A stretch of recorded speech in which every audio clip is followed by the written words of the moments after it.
सुबह आई है तेरी अंगनाई में, उठ जाग मेरे धरती के लाल रंग भर अपनी अंगड़ाई में।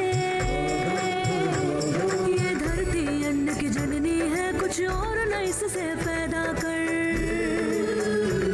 खेतों में सीप के बीज डाल, मोती के दाने पैदा कर।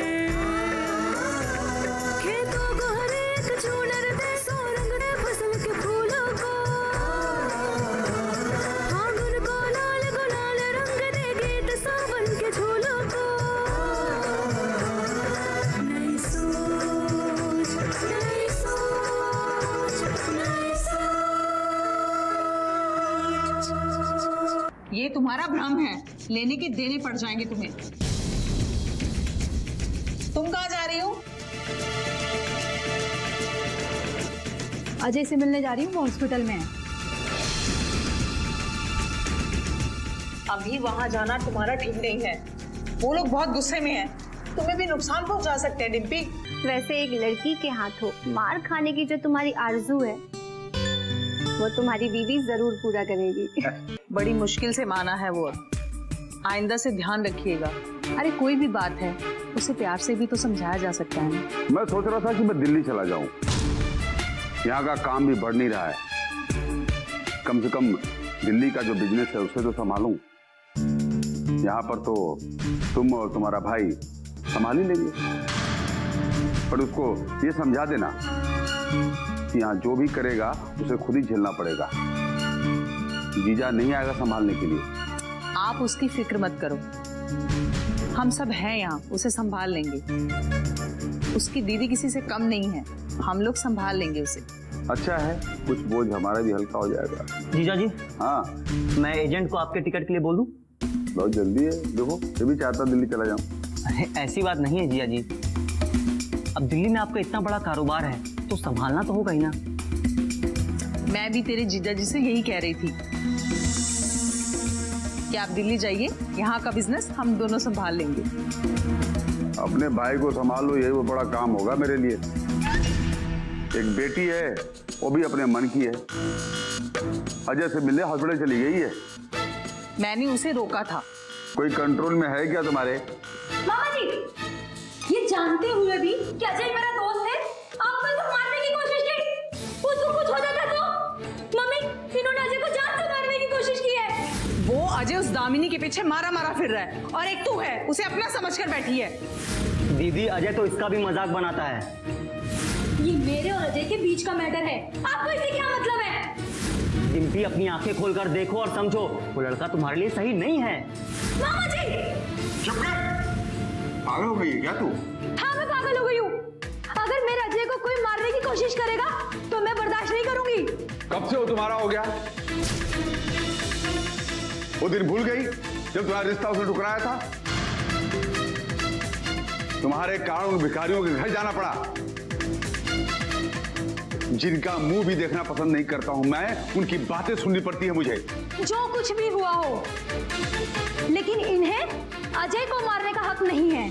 किसको हक है किसको नहीं, ये मैं डिसाइड करूंगा। तुम अंदर जाओ। लेकिन डैडी, बोला अंदर जाओ। Get out from here.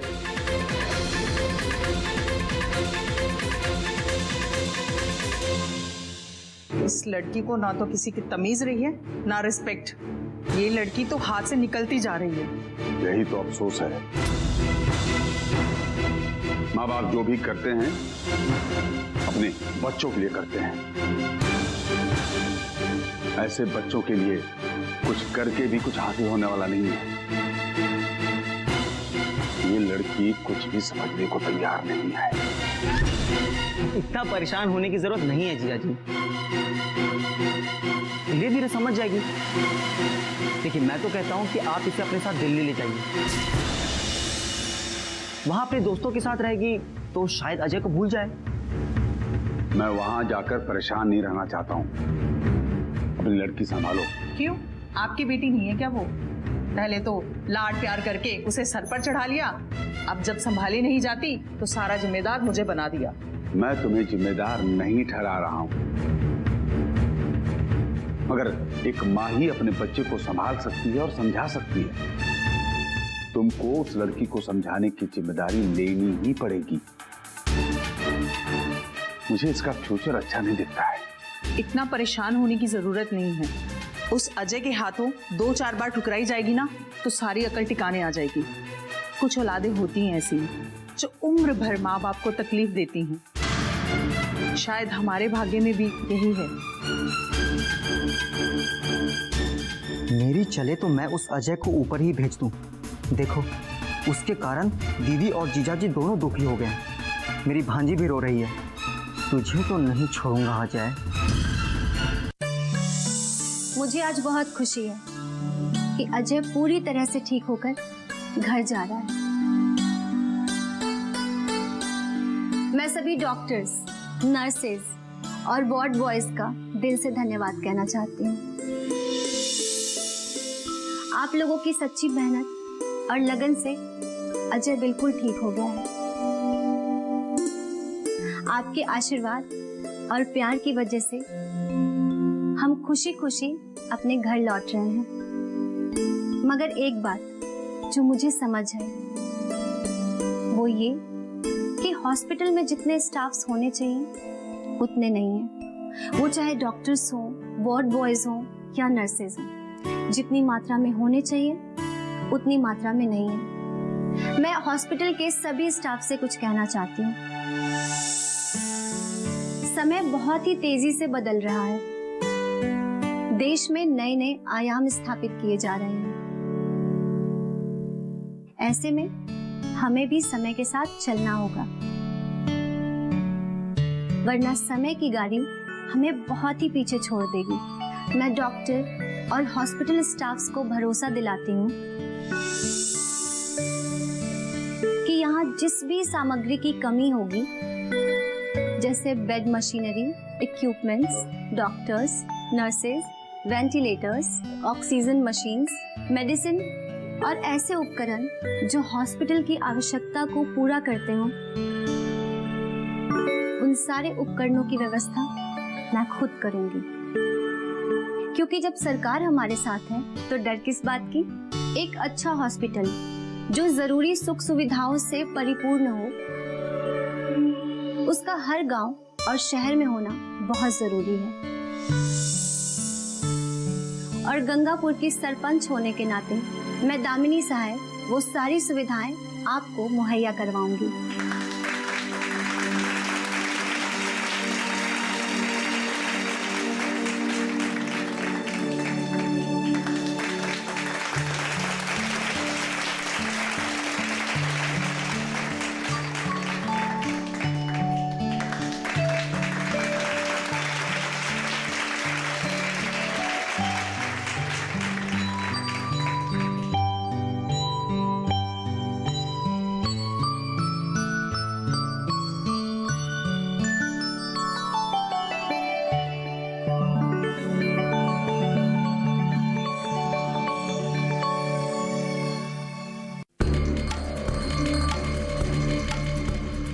अब इतना परेशान क्यों हो रहे हो?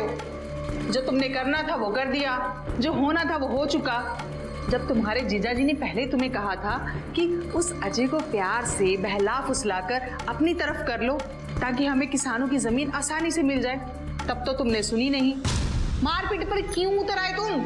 तो क्या करता दीदी, वो अजय मेरी बात ही नहीं सुन रहा था। मैंने उसे समझाने की बहुत कोशिश की कि भाई मेरी तरफ आ जा, दोनों मिलकर गांव में बिजनेस करते हैं, पर मेरी बात उसके भेजे में घुसती नहीं है। तुम्हें समझाना आता ही नहीं रंजीत। अरे किसी को समझाने के लिए उसके आगे झुकना पड़ता है, लेकिन तुम तो किसी के आगे झुक ही नहीं सकते। दीदी, ये आप भी जानते हो, ये मेरी खानदानी प्रॉब्लम है। मैं टूट सकता हूँ पर झुक नहीं सकता। प्रॉब्लम तो ये मेरी भी है। इसी बात को लेकर ना कई बार तेरे जीजाजी और मेरे बीच तू मैं हो चुकी है। वो कहते हैं तू मेरी बात नहीं सुनती और मैं कहती हूँ कि आप मेरी बात नहीं मानते। अगर आप नहीं मेरी सुनोगे तो मैं आपकी क्यों सुनूं? अरे दीदी, आप अपनी बात छोड़िए ना, मेरी प्रॉब्लम समझिए। एक बार शुरू हो जाती है तो रुकने का नाम तक नहीं लेती। अरे जीजाजी मुझसे नाराज हैं। आप उन्हें समझाइए कि रंजीत जो कुछ भी कर रहा है वो आपकी भलाई के लिए कर रहा है। भलाई वाला काम तो करना ही चाहिए, वो कहावत है ना, कर भला तो हो भला। पर दीदी यहाँ तो उल्टा ही हो रहा है, यहाँ कर भला तो हो बुरा। मैंने माधव को इसलिए डराया कि अगर वो डर गया तो वो हमें अपनी जमीन दे देगा, तो उसको देखकर बाकी के लोग भी अपनी जमीन हमें दे देंगे, तो हमारा मॉल बन जाएगा। जो करोड़ों रुपए जीजाजी ने इस प्रोजेक्ट में लगाया है वो पानी में ना जाए। पर उन्हें देखो, सारा दोष वो मुझे ही दे रहे हैं। तो उस कहावत को पकड़ ले, नेकी कर दरिया में डाल, उसको पकड़ ले और सोच कि जो तूने किया उसका सिला तुझे नहीं मिला।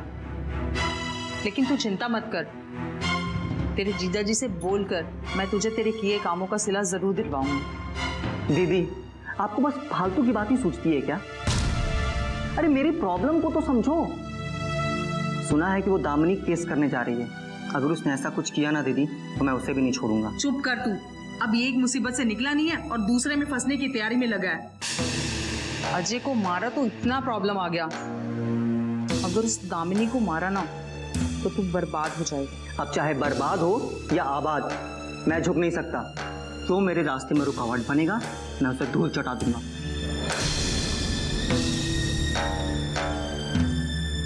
पता नहीं इस लड़के को कब अकल आएगी, ये कुछ समझता ही नहीं है। मेरी तो ये समझ नहीं आता कि इसको समझाऊं कैसे। क्या कानून का फर्ज नहीं होता कि वो अपने नागरिकों की हिफाजत करे? उन लोगों की आंखों में कानून नाम की चीज का कोई डर है? तो आप सब लोगों की भावनाएं मैं समझ सकता हूँ। इनफैक्ट मैं भी अंदर से गुस्से में।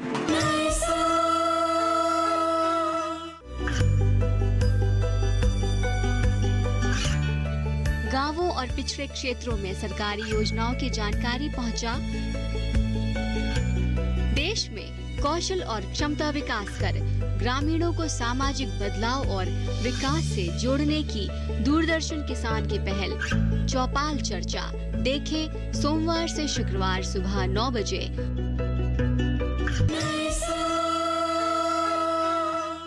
आजा आजा, यहाँ यहाँ इधर आओ, इधर इधर यहाँ बैठो, इधर जाओ, बैठो बेटा, संभाल के बैठिए सुलेमान भाई। आप लोग भी बैठिए। बैठिए सुलेमान।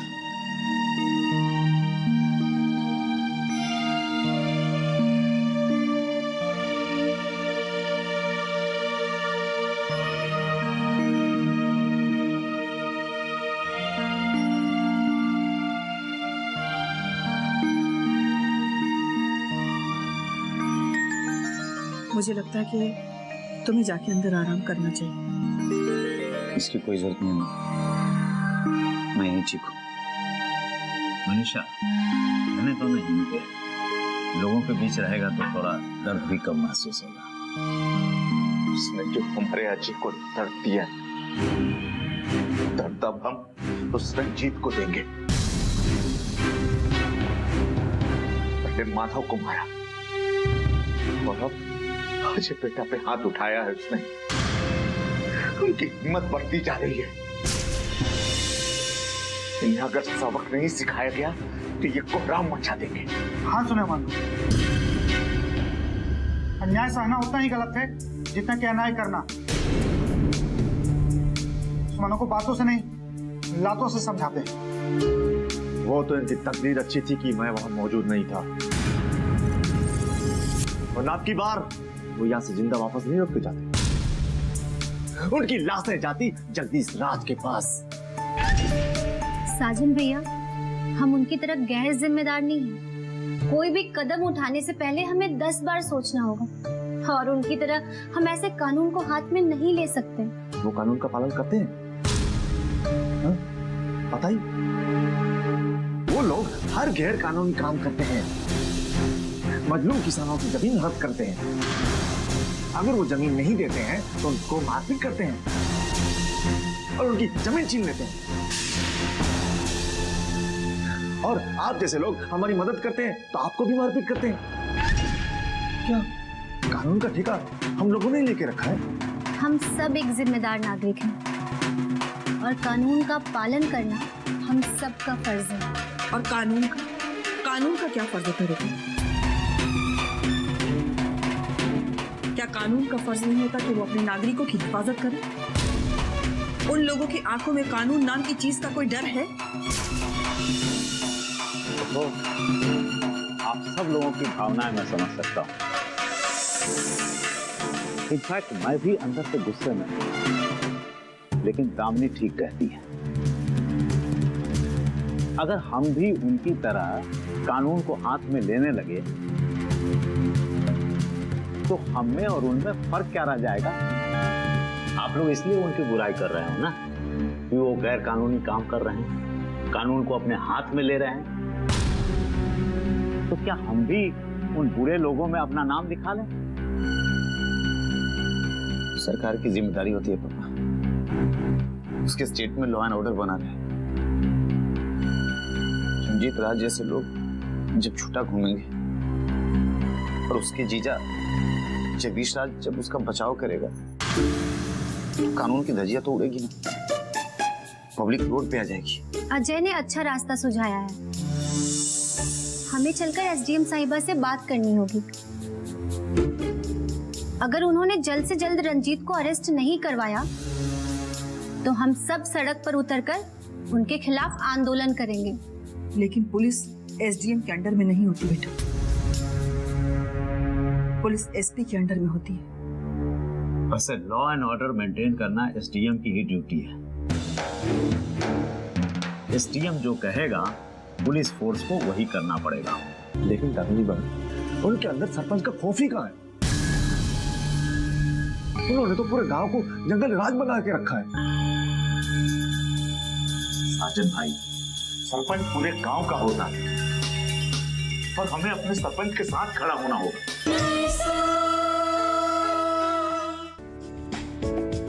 ये कामयाबी है अन्नदाता की। ये कहानी है खेत और खलिहानों की। कैसे करें अपने पशुओं की देखभाल, जानिए गांव-गांव के किसानों का हाल। देखिए गांव किसान, सोमवार से शुक्रवार दोपहर 12 बजे सिर्फ डीडी किसान पर। मैंने बचपन में एक मुहावरा सुना है दादी से, आम की आशा नीति उपासा। लड़ाई खुद लड़नी पड़ती है। अजय बेटा, हम सब लड़ने के लिए तैयार हैं। बस आप सब हमें रास्ता दिखाई। रास्ता भी हमें ही खोजना पड़ेगा सुलेमान चाचा।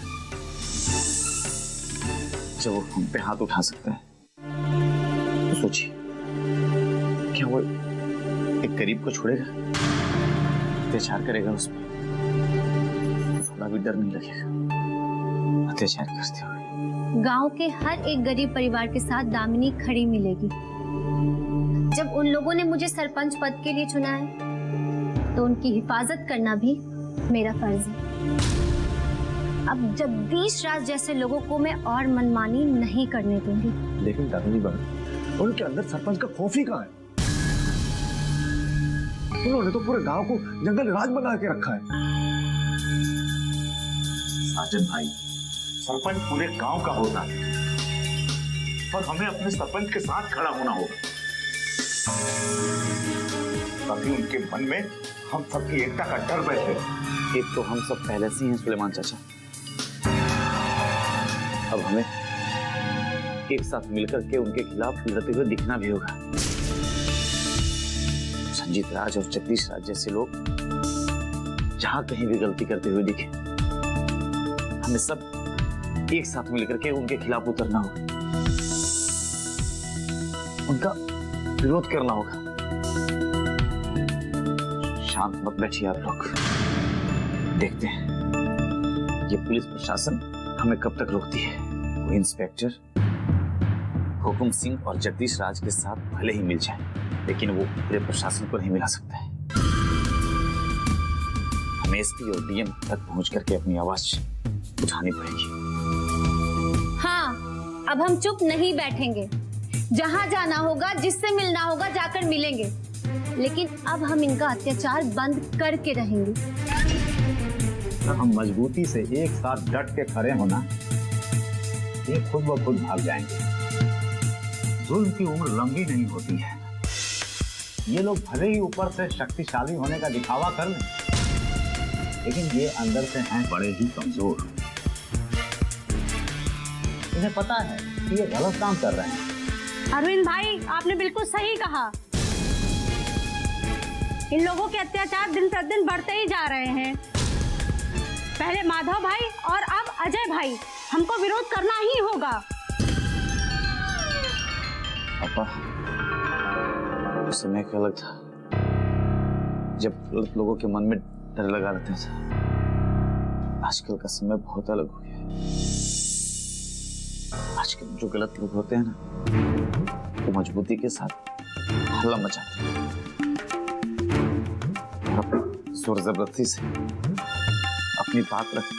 ये बात तो है, पर हमें इनके बीच रहकर ही इनसे लड़ना सीखना होगा, क्योंकि जगदीश राज पैसे वाला तो है और पैसे के बल पर ही वो सबको खरीदने की ताकत रखता है।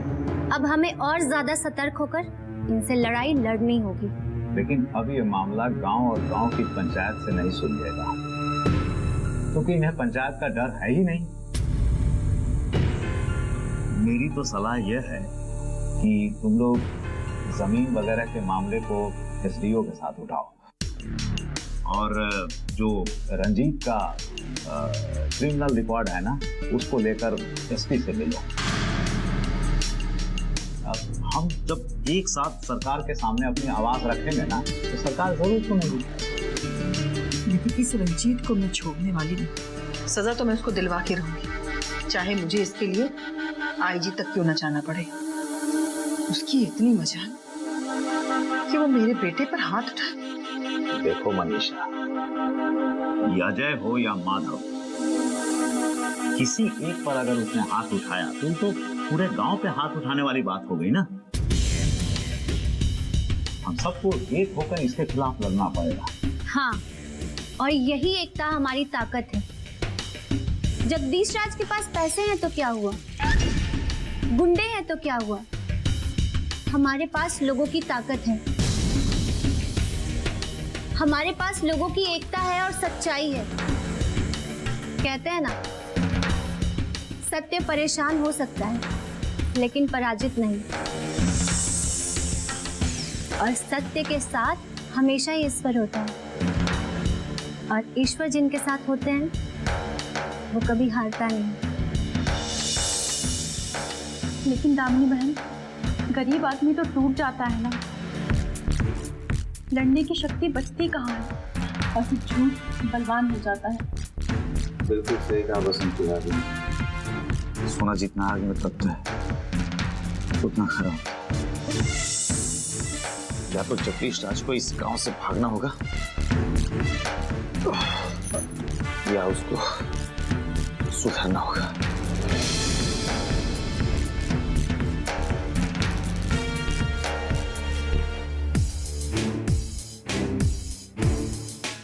खुदा करे ऐसा ही हो। यही होगा सुलेमान भाई। भगवान के घर देर है अंधेर नहीं। रणजीत और जगदीश राज को उनके किए की सजा तो मिलनी ही चाहिए। और अपनी दामनी है ना,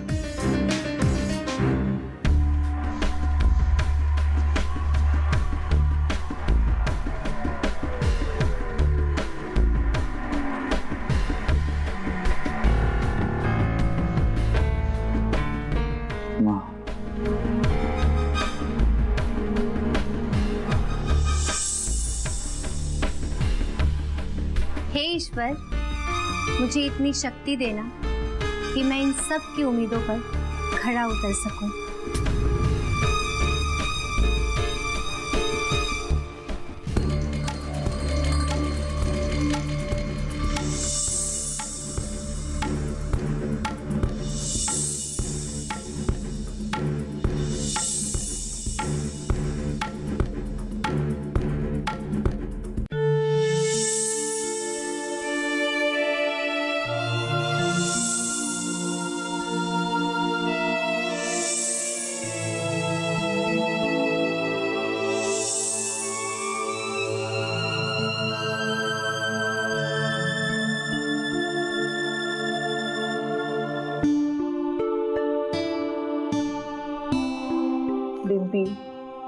बेटा क्या हुआ, खाना क्यों नहीं खा रही हो? देखो ऐसे खाना छोड़ोगी तो कमजोरी आ जाएगी। अच्छा चलो अब ब्रेकफास्ट कर लो चल के।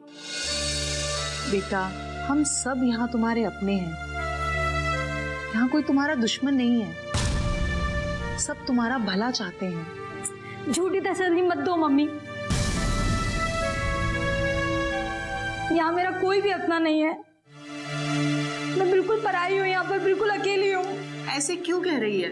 तू अकेली नहीं है, हम सब तेरे साथ हैं। नहीं मम्मी मैं अकेली हूँ, वो अजय भी मुझे कोई इम्पोर्टेंस नहीं देता। क्या मैं इतनी बुरी हूँ? अजय इम्पोर्टेंस नहीं देता तो उससे क्या मतलब है तुझे? अपनी ड्यूटी अगर आप ठीक से नहीं करेंगे तो मुसीबत में पड़ जाएंगे, और हमको भी सड़क पर उतरना आता है। आप आंदोलन करने की धमकी दे रही हो? जी नहीं, आपको अपनी ड्यूटी निभानी है, इसके लिए आपसे विनती कर रही हूँ। लेकिन हम लोग अब अपना शोषण नहीं होने देंगे। हमें भी अपना फायदा और नुकसान पता है। किसानी और किसान क्या होता है उन्हें पता हो या नहीं, लेकिन हमें पता है। नई सोच के नई सुबह आई है तेरी अंगनाई में, उठ जाग मेरे धरती के लाल रंग भर अपनी अंगड़ाई में। ये धरती अन्न की जननी है, कुछ और न इससे पैदा